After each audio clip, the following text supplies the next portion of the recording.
మాజీ ఎంపీ కొండ విశ్వేశ్వరరెడ్డి కేవలం తన వ్యాపారాల గురించి రాజకీయాలు చేస్తున్నారని, గతంలో ఎంపీగా ఉన్నప్పుడు తాండూరు ప్రాంతానికి అభివృద్ధి చేయాలని ఎన్ని పర్యాయాలు విన్నవించినా ఒక్కసారి కూడా గ్రామానికి వచ్చి పరిశీలించడం లేదని కొండపై మాజీ ఎమ్మెల్యే రోహిత్ రెడ్డి విమర్శల వర్షం కురిపించారు. వికారాబాద్ జిల్లా తాండూరు నియోజకవర్గంలోని లక్ష్మీనారాయణపూర్ గ్రామ శివార్లో టీఆర్ఎస్ పార్టీ సన్నాహక సమావేశం నిర్వహించారు. ఈ సమావేశానికి ముఖ్య అతిథులుగా టీఆర్ఎస్ పార్టీ చేవెళ్ల ఎంపీ అభ్యర్థి కాసాని జ్ఞానేశ్వర్, ముదిరాజ్ మాజీ మంత్రి సవితా ఇంద్రారెడ్డి, మాజీ ఎమ్మెల్యే మెతుకు ఆనంద్, మాజీ ఎమ్మెల్యే రోహిత్ రెడ్డి హాజరయ్యారు.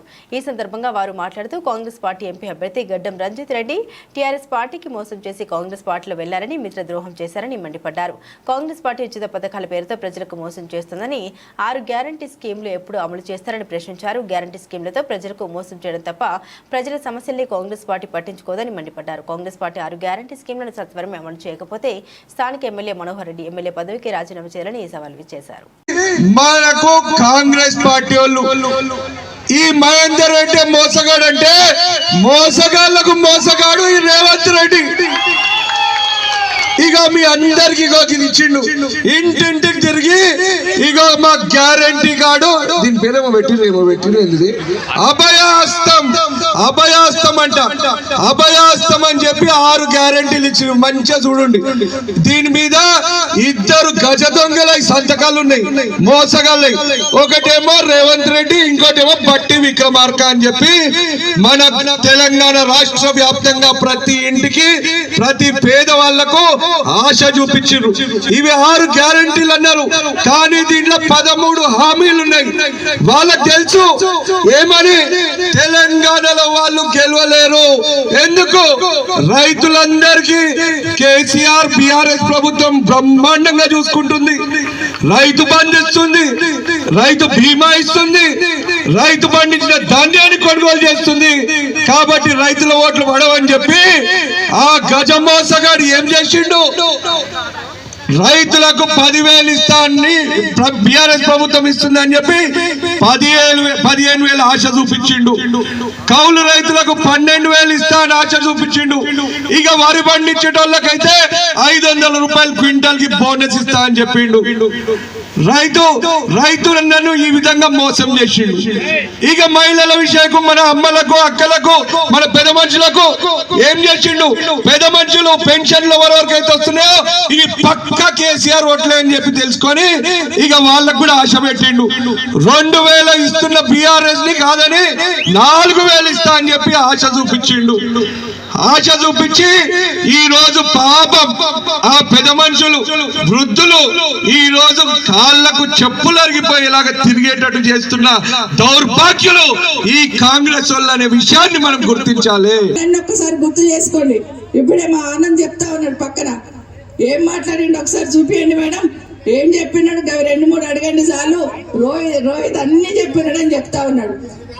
రేవంత్ రెడ్డి గారు వికారాబాద్కి వచ్చినప్పుడు కానీ, రాష్ట్రంలో ఎక్కడున్నప్పుడు కానీ ఏమేమి మాట్లాడిండు మనందరికి తెలుసు కదా. ఒక 2-3 విషయాలు చెప్తాం.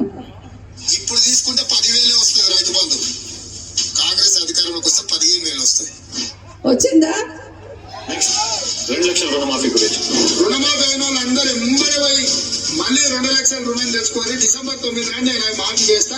కాబట్టి రైతులందరికీ నేను విజ్ఞప్తి చేస్తున్నా, చేసిండా తెచ్చుకొని వచ్చి ఎంబడే నేను రుణమాఫీ చేస్తాను. అయిందా 2 లక్షల రుణమాఫీ? అయ్యిందా? ఇప్పుడు పెన్షన్ తీసుకుంటే 2,000 వస్తుంది, కానీ 1 నెల వాయిదా పడ్డదంటే వచ్చే నెల మేము 4,000 ఇస్తాం. ఇస్తున్నాడా? ఫీజు కట్టకుండానే పరీక్షలు అన్నా. ఇట్లా ఒక 2-3 మాటలు చెప్తున్నాము. ఇదే కాదు, ఏం చెప్పిండు? రాగానే 500 రూపాయలకి గ్యాస్ ఇస్తున్నాడు, ఇచ్చిండా? రాగానే కరెంట్ 200 యూనిట్లు మీరు కరెంట్ బిల్లే కట్టొద్దు అన్నాడు. ఇప్పుడు రోహిత్ చెప్పినట్టు బిల్లులు కట్టొద్దు అన్నాడు, మళ్ళీ బిల్లులు ఎందుకు పంపిస్తున్నాడు? దయచేసి ఆలోచించమని చెప్తున్నా. ఈ మధ్య కొత్తగా ఏం నేర్చిండు? 2 లక్షల రుణమాఫీ చేస్తా అన్నాడు కదా. ఈ 2 లక్షల రుణమాఫీ కాకపోయేసరికి ఏ ఊరికి పోతే ఆ ఊరు దేవుని మీద ఒట్టు పెడుతున్నాడు, చూస్తున్నాం కదా.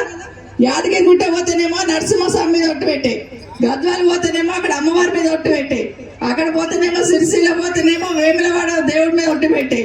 ఇప్పుడు ఏమనుకుంటున్నారంటే, మన పద్మనాభ స్వామి ఉన్నాడు కదా, అనంతగిరి పద్మనాభ స్వామి ఉన్నాడు కదా బాబోయ్, ఇప్పుడు ఇక్కడెక్కడ వస్తాడో, నా మీద ఒట్టేడ పెడతాడో, రాకుండా ఉంటే బాగుండు ఆగస్టు అయిందాక అనుకుంటున్నాడు. ఒకటి ఏం నడుస్తున్నదంటే, ఈ 2-3 నెలల నుండి దేవుళ్ళ మీద ఒట్లు పెట్టుడు, కేసీఆర్ను తిట్టుడు. మైక్ పట్టుకుంటే కేసీఆర్ను తిట్టుడే తప్పిస్తే 5 నెలల నుండి ఏమైనా పని చేసిండ్రా? ఒక్కసారి ఆలోచించండి. ఒక్కసారి మోసపోయినారు, మళ్ళీ మళ్ళీ మోసపోవద్దు. దయచేసి గుర్తుపెట్టుకోండి. మొన్న రోహిత్ రెడ్డిని మేమైతే అసలు ఊహించలేదు. ఖచ్చితంగా రోహిత్ గెలుస్తాడు అనుకున్నాం. కానీ అవతల వాళ్ళు చేసిన మాయ మాటలు విని మీరందరూ కొంత అటు ఇటు పోయి ఉన్నారు. నిజంగానే ఈరోజు రోహిత్ ని ఊడగొట్టుకున్నందుకు నిజంగా బాధపడుతున్నారు అందరు కూడా. అట్లాగే కేసీఆర్ ఊడగొట్టుకున్నందుకు కూడా రాష్ట్రంలో అందరూ బాధపడుతున్నారు. ఈ విషయం దయచేసి గుర్తుపెట్టుకొని మీరందరూ రేపు జరుగుతున్న ఎన్నికల్లో ఖచ్చితంగా మన కాసాని జ్ఞానేశ్వర్ గారిని గెలిపియండి. ఇక్కడ మీకు ఏ సమస్యలు ఉన్నా కూడా రోహిత్ కి బలం అవుతాడు, మీకు బలం అవుతాడు. పార్లమెంట్ లో మీ గొంతుకై పార్లమెంట్ లో ప్రశ్నిస్తాడని మీకు అందరికి కూడా మనవి చేసుకుంటూ దయచేసి మీరందరూ కూడా, ఎందుకంటే ఇంటికి పోయి నల్ల అయిపోయి నీళ్ళు తాగితే ఎవరు గుర్తుకొస్తారు? కేసీఆర్ గుర్తుకొస్తాడు. 4వ మీటింగ్ ఇది.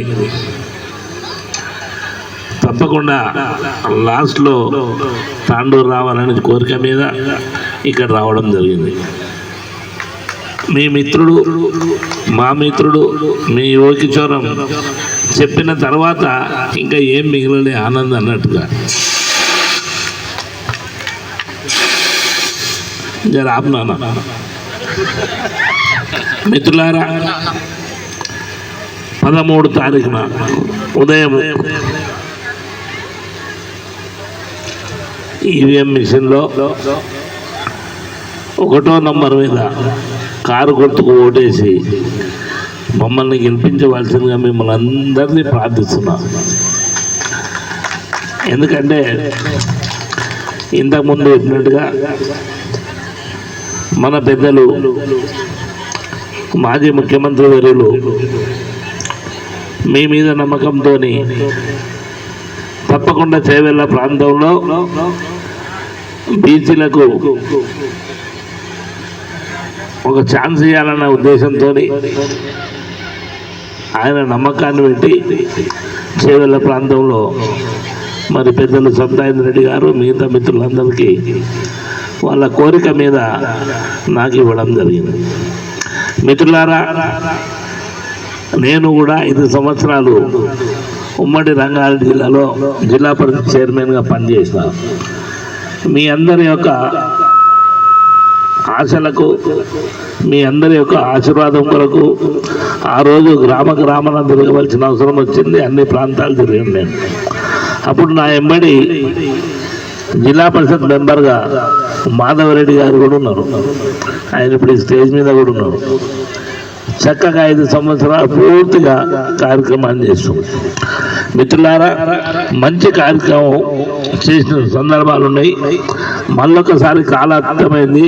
నేను వేరే మిమ్మల్ని విసిగించకుండా 13వ తారీఖున జరగబోయే ఎన్నికలకు తప్పకుండా మీరు కారు గుర్తుపై ఓటేసి నన్ను ఆశీర్వదించి చేవెళ్ళ గడ్డ తప్పకుండా తాండూరుతో మొదలవుతుంది.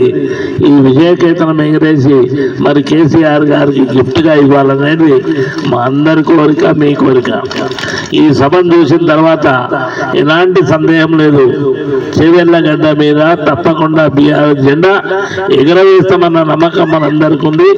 మిత్రులారా, ఈ కార్యక్రమాన్ని విచ్చేసిన మీ అందరికీ పేరున తల వంచి నమస్కారాలు చేస్తూ తప్పకుండా కారు గుర్తుపై ఓటేసి మమ్మల్ని ఆశీర్వదించవలసిందిగా మిమ్మల్ని ప్రార్థిస్తున్నాను. Thank you. కారు గుర్తుకే